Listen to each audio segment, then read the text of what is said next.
complete control. No shirt, no shoes, no dive. Right. Learn it. In this darkness, am I faithless? Without your lips, I live without. Hey, it's Joe Sib from Complete Control Radio, and my guest tonight, Will from, you ready for this? Aiden, hanging out in the studio tonight. You're on the cover of the Vans Warped Tour. That's right. That is kind of radical, and that photo of you is amazing. It is. The 2007 Vans Warped Tour, I go through all the photos every single year. Yeah. Right? And my favorite rock photographer in the world, Lisa Johnson, takes all of those photographs. She's amazing. If you ever come by Side One Dummy, you'll see all of her photos. It's amazing. Anyway, long story short, she shows me that photo. It took us all of about 1 second, Will, to go, you are going on the cover of the Warped Tour. Nice. Was that cool for you?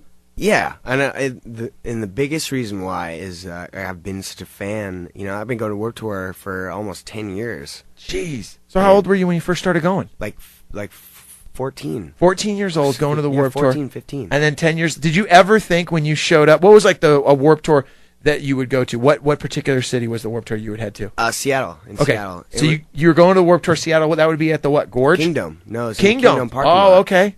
And the first year I went, actually, NoFX played, Strung Out.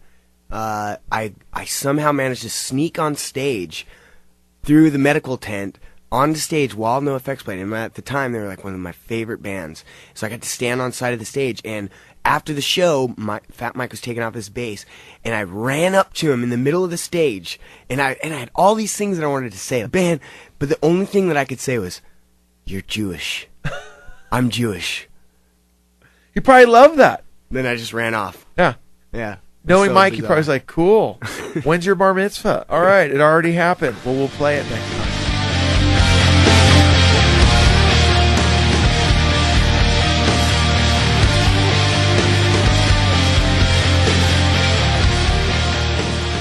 It's not, a secret that you and your whole, adventure in rock and roll, you have a background that has been everywhere and anywhere. You went, I know Kevin Lyman of the Warped Tour, was a big fan of yours because he loves your whole story from, I don't want to say like from the street to, being in Aiden, but it is a bit of a story like that. Yeah. And, for some of the listeners, I think that are tuning in, they might not know that, you're 25 years old, you're in a band that's doing well, but there was a chance that maybe you weren't going to be in a band and you weren't going to be doing well. Can you kind of briefly touch on that and maybe where it all changed for you?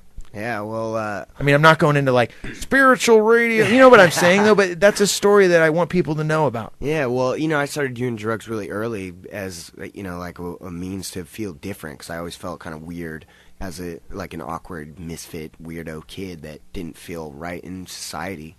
And so when I started drinking, I finally found what I was looking for, which is that, like, wow, like, I'm drunk. This is how I really want to feel. I could talk to girls. I could relate with people, and so I know that feeling. Yeah, when I started, I drinking, met my wife that way. No, when I started drinking and doing drugs, like that was it. I had found what I was looking for. Yeah. And so that continued and progressed really badly, really quickly. How old are you at this time? I started when I was about 12.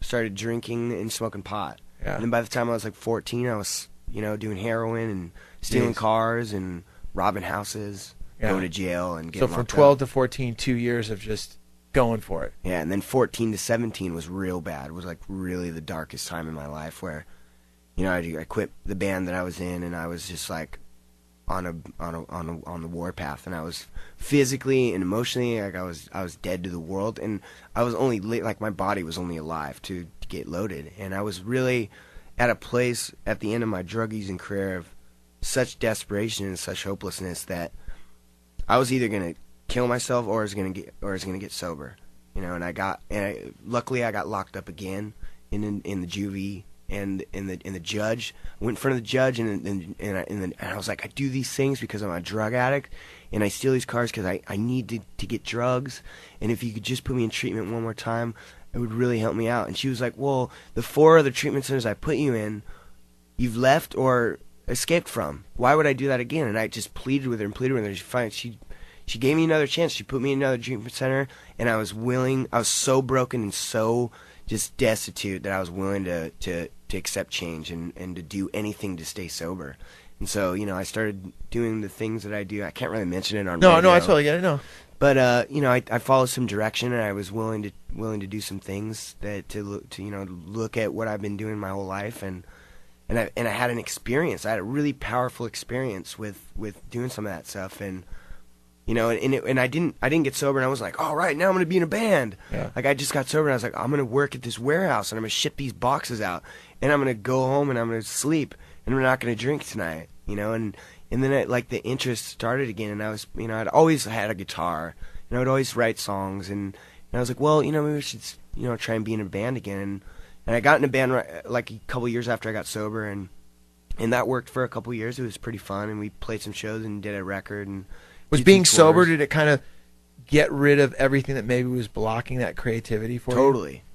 Totally. Like, well, when I got sober, I felt like the past few years, I felt so clear and connected to the world around me, you know, where I used to just live in darkness, and I used to live in total dismay, and everything was messed up, and I just hated everything, you know, and now like I've been able to, I've seen the opposite spectrum of that, and I can look back at that, and really what that's done for my band is really given me a lot of inspiration and a lot of hope. Like the things that I write about in music, like I don't write about, you know, like, you know, I miss my girlfriend, you know, and how heartbroken I am. Like I don't write songs like that. I write songs about getting beat up by cops and feeling like totally alone, and you know, being in such a place of desperation that I want to like commit suicide.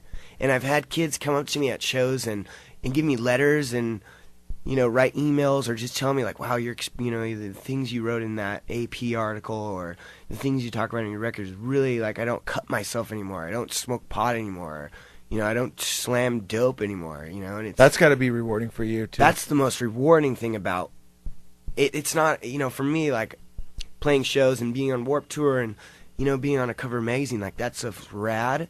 But having somebody come and go, your story has changed my life, like that is the most powerful thing that's ever happened to me, and that's why that's really why I do this. Because in any other mediums, like I'm not really useful in my life, except like, you know, like I feel like I've just been put in a place of usefulness to other people who maybe need help.